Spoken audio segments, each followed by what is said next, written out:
नमस्कार मित्राणि। जय विश्वनाथ, जय अन्नपूर्णा, जय काल भैरव। श्री विश्वनाथो विजयते तराम। नमः पार्वती पते हर हर महादेव। श्री करपात्र स्वामिनः विजयते तराम। आइए आचार संहिता श्रृंखला के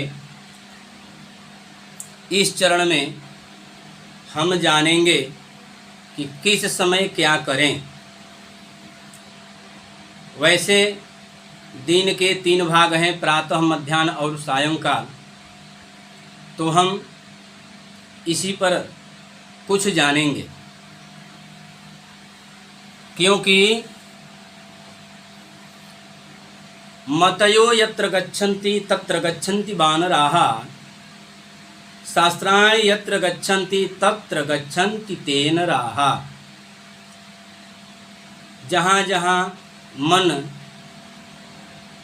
की गति हो वहाँ वहाँ जाना, यह वानरों के जन्मजात स्वभाव में है और शास्त्र के अनुसार चलने वाले को, आचरण करने वाले को मनुष्य संज्ञा प्राप्त हुई है। उसमें भी कहा गया है कि प्रवृत्तिं च निवृत्तिं च ज्ञात्वैव समाचरेत्। प्रवृत्ति और निवृत्ति को भली भांति जानकर आचरण करना चाहिए। आइए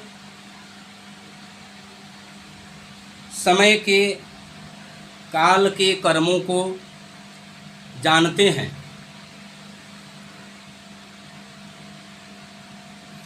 मत्स्य पुराण और पद्म पुराण के सृष्टि खंड।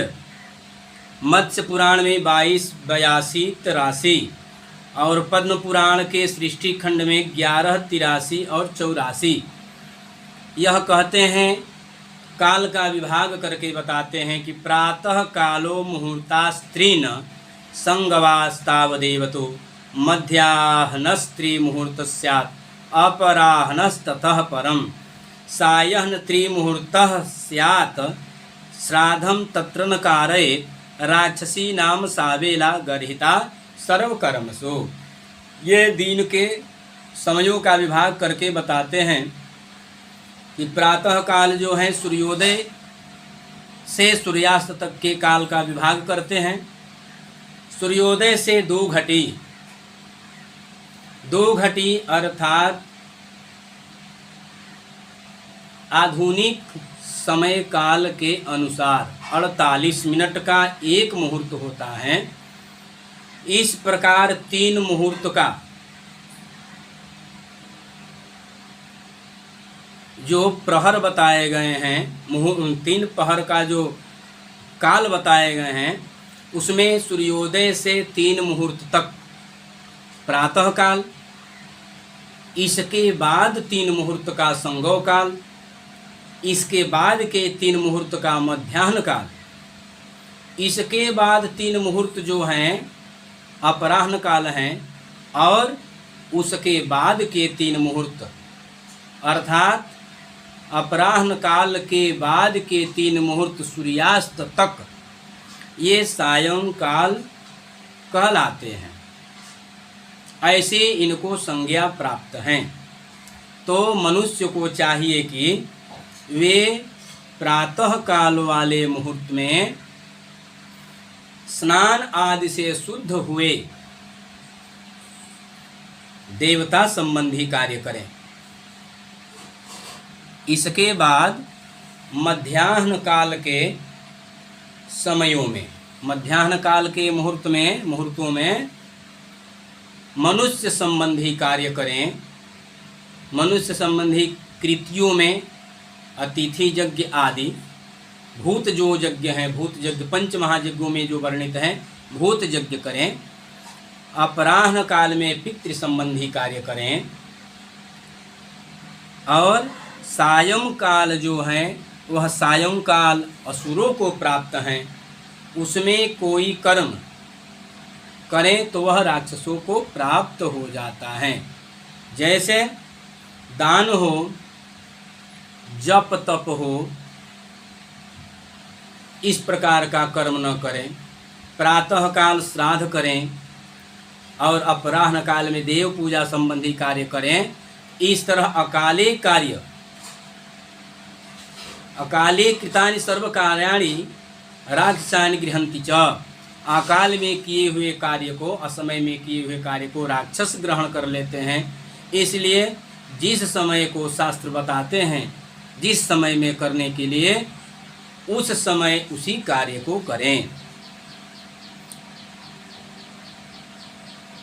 ये कहते हैं महाभारत अनुशासन पर्व में 23, 2 और 3, दैवं पौर्वाह्निकं कुर्यात् अपराह्ने तु पैतृकं मंगलाचार संपन्नः कृत शौचः प्रयत्नवान् मनुष्याणां तु मध्याह्ने प्रद्यद्यात् उपपत्तिभिः कालहीनं तु यत् कर्मं तं भागं राक्षसां विदुः पुनः कालहीनं तु यद् दानं तं भागं राक्षसां विदुः। अर्थात ये कहते हैं दैवम, दैव कार्य जो हैं पूर्वाह्न काल में संपन्न करें, और अपराह्ने तु पैतृकम, अपराह्न काल में पितृ संबंधी कार्य करें, और मंगलाचार से संपन्न कृत शौच, पवित्रता पूर्वक, प्रयत्नवान, प्रयत्न पूर्वक, मनुष्याणाम तु मध्याह्ने, भूत जो यज्ञ हैं, मनुष्य यज्ञ हैं, मनुष्य संबंधी अतिथि सेवा, अतिथि सत्कार आदि जो कृत्य हैं, ये मध्याह्न काल के लिए बताए गए हैं।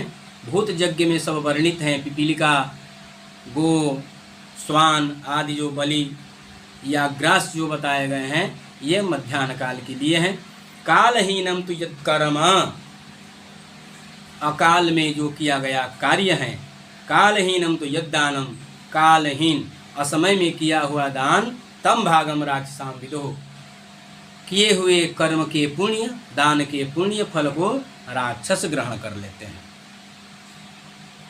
अब आगे कहते हैं पुनः महाभारत के अश्वमेध पर्व में 92, ये कहते हैं कि पूर्वाह्न देवताओं संबंधी, मध्याह्न मनुष्य संबंधी, अपराह्न पितृ संबंधी और सायंकाल राक्षसों का भाग माना गया है।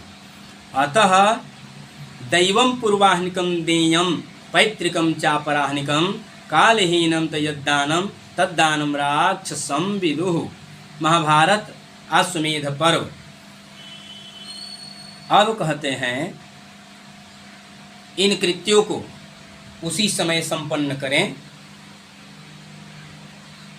अब कहते हैं फिर दक्ष स्मृति में भी दक्ष जी का वचन है, कहते हैं देव कार्याणि पूर्वाह्ने मनुष्याणाम च मध्यमे पितृणाम अपराह्ने च कार्याणि एतानि यत्नतः।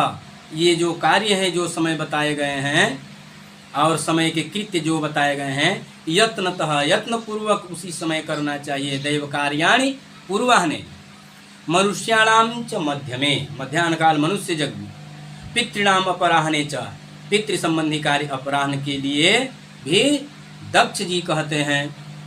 और कार्याणि एतानि यत्नतः, यत्न पूर्वक, प्रयत्न पूर्वक उसी समय यह कार्य को संपन्न करें।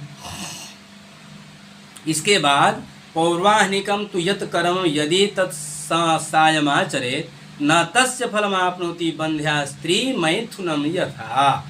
ये कहते हैं दक्ष जी कहते हैं कि पौर्वाह्निकम, दक्ष स्मृति 24, कि पौर्वाह्निकम तु यत् कर्मम, जो कर्म पूर्वाह्न के लिए बनाए गए हैं, पूर्वाह्न के लिए निर्धारित किए गए हैं, उस कर्म को यदि तत्सायमाचरेत्, उस कर्म को यदि सायं काल में करते हैं तो इसका फल क्या बताते हैं? न तस्य फलमाप्नोति, उसका कुछ भी फल नहीं है, उसका कुछ भी फल प्राप्त नहीं होगा। कैसे? बंध्या स्त्री मैथुनम यथा, जिस तरह बंध्या स्त्री के साथ समागम करने से पुत्र की प्राप्ति या संतान की प्राप्ति संभव नहीं है, उसी प्रकार अकाल में किए गए कर्म का फल भी बंध्या स्त्री के मैथुन के समान है। अब कहते हैं प्रातः काल क्या क्या करें। तो प्रातः संध्याम स नक्षत्राम, ये द्विजाति मात्र के लिए कह रहे हैं देवी भागवत जी।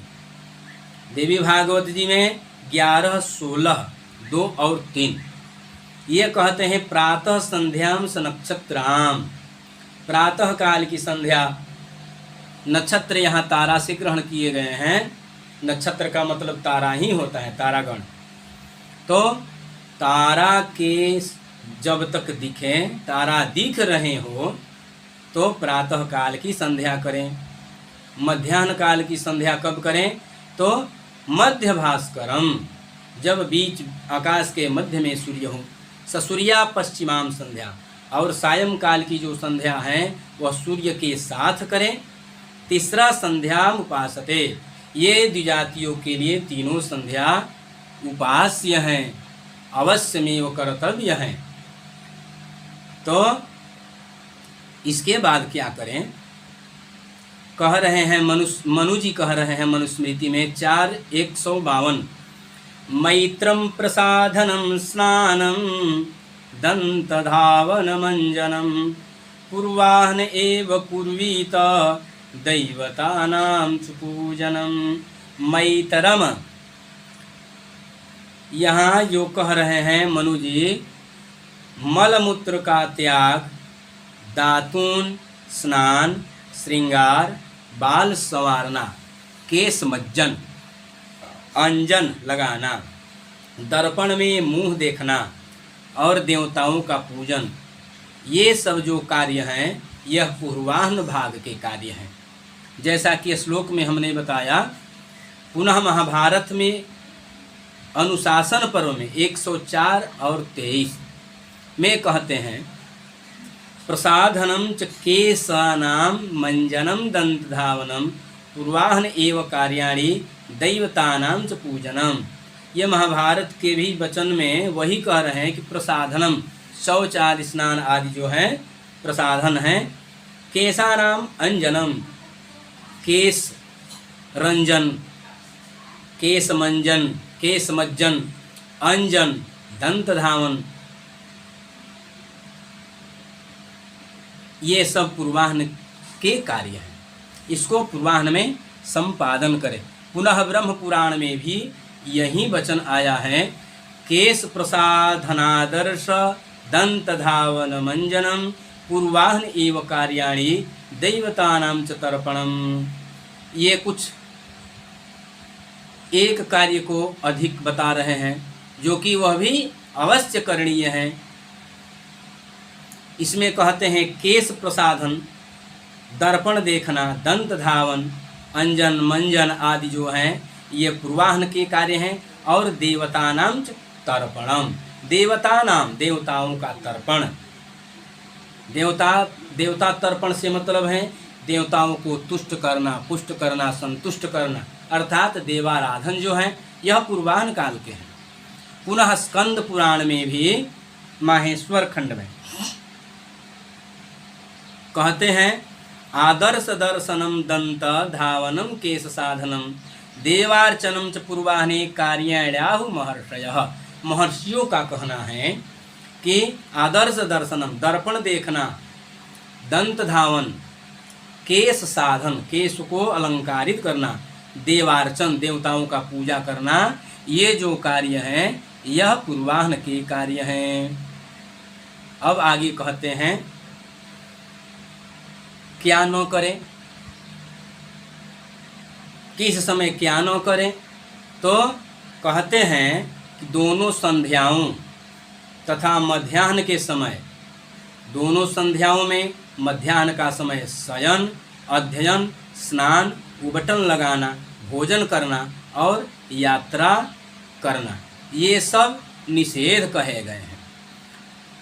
ये जो हैं पद्म पुराण और कूर्म पुराण के वचन हैं। पद्म पुराण में 55, 71, 72 और कूर्म पुराण के उत्तरार्ध 16 और 71 में ये कह रहे हैं कि स्वप्नम अध्ययनम स्नानम उद्वर्तम भोजनम गतिम उभयो संध्योर्नित्यम मध्याह्ने चैव वर्जयेत् मध्याह्न में क्या क्या वर्जित किए गए हैं? तो दोपहर में शयन, दोपहर में, मध्याह्न, दोनों संध्याओं में, सुबह और शाम के समय, संध्या के समय शयन, अध्ययन, स्नान, उबटन लगाना, भोजन करना और यात्रा करना। यहाँ ये पद्म पुराण और कुर्म पुराण के वचन से इसको निषेध किया गया है। कह रहे हैं कि स्वप्न मध्यनम भोज्यानि संध्योश्च विवर्जयेत्। विशेष करके ये कह रहे हैं कि स्वप्न अध्ययनम भोज्यानि, सोना, अध्ययन करना और भोजन आदि दोनों संध्या के समय में विशेष करके इसको न करें। मार्कंडेय पुराण में भी, स्कंद पुराण में भी, माहेश्वर खंड में कह रहे हैं कि स्वापे ध्वनि तथा भुंजन स्वाध्यायम च विवर्जयेत्। इन समयों में स्वाप शयन, ध्वनि अध्ययन और भुंजन भोजन जो है आदि स्वाध्याय ये ब्रह्म पुराण में भी कहा गया है कि इसको मना किया गया है। अब आगे कहते हैं कि रात में दही खाना निषेध है, दिन में तथा दोनों संध्याओं के समय सोना निषेध है, रजस्वला स्त्री के साथ समागम निषेध है। ये कह रहे हैं रात्रौ च दधिभक्ष्यं च शयनं संध्योर्दिने रजस्वला स्त्री संगमम एतत् नरक कारणम। ये कह रहे हैं कि रात्रौ च दधिभक्ष्यम, रात्रि में दही नहीं खाना है, शयनम संध्योर्दिने, दिन के दोनों संध्याओं के समय में शयन न करें और पुष्पवती स्त्री के साथ संबंध न करें। क्यों ऐसा कहे हैं? तो एतत् नरक कारणम, ये सब नरक के कारण होते हैं। ऐसा करने से जो रात को दही खाता है, दोनों संध्याओं के समय निद्रा का लाभ लेता है और पुष्पवती स्त्री के साथ समागम करता है, वह निश्चित ही नरक को प्राप्त करता है। फिर मनु जी भी यही बात कहते हैं, मध्यम दिनेर्धरात्रे च संध्योरुभयोश्चैव न सेवेत चतुष्पथम। ये मनु जी क्या कह रहे हैं? इतना कहने के बाद यहाँ श्लोक को लोप किए हैं, ऊपर वाले श्लोक को ही ग्रहण करके, जो ग्रंथ करता है ऊपर वाले श्लोक को ही ग्रहण करके यहाँ लोप करके कुछ और वचन को ग्रहण करते हैं। मध्यम दिनेर्धरात्रे च, ये कहते हैं कि मध्य दिन में, अर्धरात्रि में, दोनों संध्याओं के समय न सेवेत चतुष्पथम, इन समयों में चौरास्ते पर न रहें, किसी चौराहे पर न रहें। इससे क्या होता है कि अगर दिन के दोपहर में आप मध्याह्न काल के समय चौराहे पर रह रहे हैं तो कुछ अनिष्ट संभव है। मध्य रात्रि के समय किसी चौराहे पर रह रहे हो, दोनों संध्याओं के समय चौराहे पर रह रहे हो, तो सबसे पहले तो उस समय के कृत्य से आप विमुख हो जाएंगे, आपका कार्य जो है अकृत रह जाएगा। और दूसरी बात कि चौराहे पर, वह तो मार्ग है, मार्ग में अनेकों प्रकार के प्रवृत्ति वाले लोग आते जाते रहते हैं। अगर कहीं उनको उससे किसी हानि का डर हो, आपकी हत्या भी हो सकती है, आपका महा नुकसान भी हो सकता है। इसीलिए सूत्र मात्र को समझकर, दूरदर्शिता को ध्यान में रख के इन समयों में दोनों संध्या, दोपहर और मध्य रात्रि को चौराहे पर न रहें, रात्रि को दधी भक्षण न करें, दोनों संध्याओं को शयन न करें और रजस्वला स्त्री के साथ समागम न करें। ये सब नरक के द्वार हैं, नरक को ले जाने वाले हैं, नरक का मार्ग प्रशस्त करते हैं। इसलिए इन कार्यों को न करें।